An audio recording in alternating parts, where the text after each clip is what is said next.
কারো জীবনে যদি 1000টা সিজদার ভিতরে কোন রকম একটা সিজদাও যদি রবের দরবারে কবুল হয়ে যায়, ওই একটা সিজদার কারণে রব তার সারা জীবনের গুনাহকে মাফ করে জাহান্নামী থেকে জান্নাতি বানায় দিতে। যে বান্দা তার হৃদয়ে আমি রবের ভয় রাখবে, ইত্তাকুল্লাহর শান অর্জন করবে, আমার সৃষ্টি জগতের সমস্ত কিছু সেই বান্দাকে ভয় করা শুরু করবে। সুবহানাল্লাহ। ওইটা না বুঝার কারণে গাছতলায় যাইয়া, একটু বুঝে বুঝে বলেন না, বুঝে বুঝে বলেন না, ওই সম্মানটা বুঝতে না পারার কারণে গার্লস স্কুলের সামনে যাইয়া আমার যুবক ভাইয়েরা হোন্ডার মধ্যে বসে আওয়াজ করে করে সময় পার করছে। ওই মর্যাদাটা না বুঝার কারণে লাল পানি খেয়ে মাতাল হওয়ার চেষ্টা করছে। ওই মর্যাদাটা না বুঝার কারণে নিজের অস্তিত্ব বিলীন করে দিচ্ছে।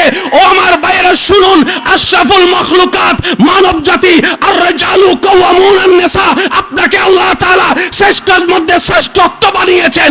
শুধু আল্লাহর ভয় অন্তরে রাখেন, নবীর মহব্বত অন্তরে রাখেন, সুন্নতকে সাথে রাখেন, সব দিকে আপনি শ্রেষ্ঠই হতে থাকবেন। সুবহানাল্লাহ। হে আমার উম্মতেরা, শুনে রাখো, চামড়ার চোখে দেখো, চামড়ার কানে শুনো, কিন্তু দূরের আওয়াজ কানের মধ্যে শোনা যায় না। চামড়ার চোখে দেওয়ালের বাইরে দেখে না। প্রত্যেকটা বান্দার কলবের ভিতরে আল্লাহ 2টা চোখ দান করেছেন, 2টা কান দান করেছেন।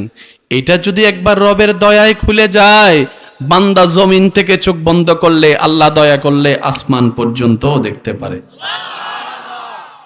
এই স্টেশনের নাম কি? কলব। সবাই বলেন এই স্টেশনের নাম কি? একটু জোরে বলেন এই স্টেশনের নাম কি?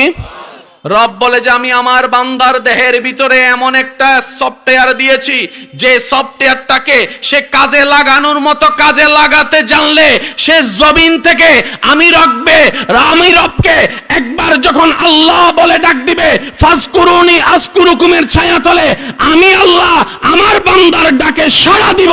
আমি দয়া করলে আমার বান্দা সে আওয়াজটাও শুনতে পারবে। সুবহানাল্লাহ। হায় হায়, সুবহানাল্লাহ কি কোন যাইব? স্যার দেখি একদম আস্তে করে একবার বলেন তো সুবহানাল্লাহ। ওই ডিভাইসটার নাম কি? জোরে বলেন, ওই ডিভাইসটার নাম কি? এবার সফলকে ব্যর্থকে অঙ্ক আপনারা মিলেন। যার কলবটা তার নামাজও, তার রোজাও, তার হজও, তার যাকাতও, তার সংসারও, তার ব্যবসা, তার চাকরি, তার বড় ভাইগিরি, তার ছোট ভাইগিরি, তার জায়গা সম্পত্তি বন্টনের বিষয়, তার সমস্ত কিছু, আর যার সমস্ত কিছু পরিষ্কার হয় সেই এলাকার জন্য, দেশের জন্য, জাতির জন্য, পরিবারের জন্য নিয়ামত। তারে দেখে আর মানুষ এটা বলে না ঠান্ডা ফইরা, আমি কই না, এটাই কইছি, ঠাডা ফইরা এত জনে মরে। কথা বলেন, কথা বলেন, ঠিক কিনা? কতজন রোড অ্যাক্সিডেন্টে মারা যায়। আজরাইলে সবার বাড়ি চিনে। এরা কারা? এরা সমাজের জন্য অভিশাপ, দেশের জন্য অভিশাপ, পরিবারের জন্য অভিশাপ, স্ত্রীর জন্য অভিশাপ, মা বাবার জন্য অভিশাপ। এরা তারা যাদেরকে মা বাবা তাদের চরিত্র দেখে বলতে বাধ্য হয় তোরে পেটে দইরা ভুল করছি। বুঝতে পারছেন? সব জায়গায় তর্ক বিতর্ক চলে না ভাই। আমার কথা ক্লিয়ার, নিজে বাঁচলে বাঁচেন। আমার বাঁচা আমাকে রেডি করতে হবে, আপনার বাঁচা আপনাকে রেডি করতে হবে। এমন একটা জীবন বানান, চেষ্টা করেন, বানান বলবো না, চেষ্টা করেন যেন কবরে গেলে আল্লাহর রহমতে আপনার কবরটা কলবের নূর দ্বারা, আমলের নূর দ্বারা আলোকিত হয়ে যায়। আপনার আমার কাজ হচ্ছে চেষ্টা করা।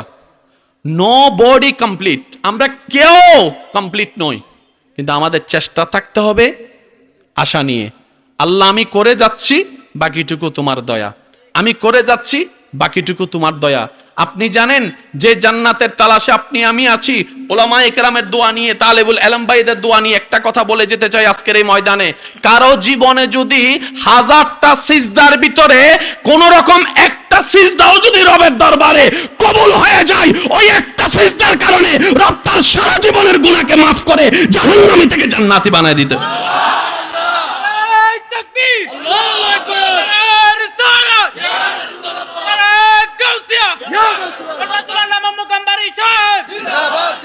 উচ্চ আওয়াজ একবার বলেন সুবহানাল্লাহ।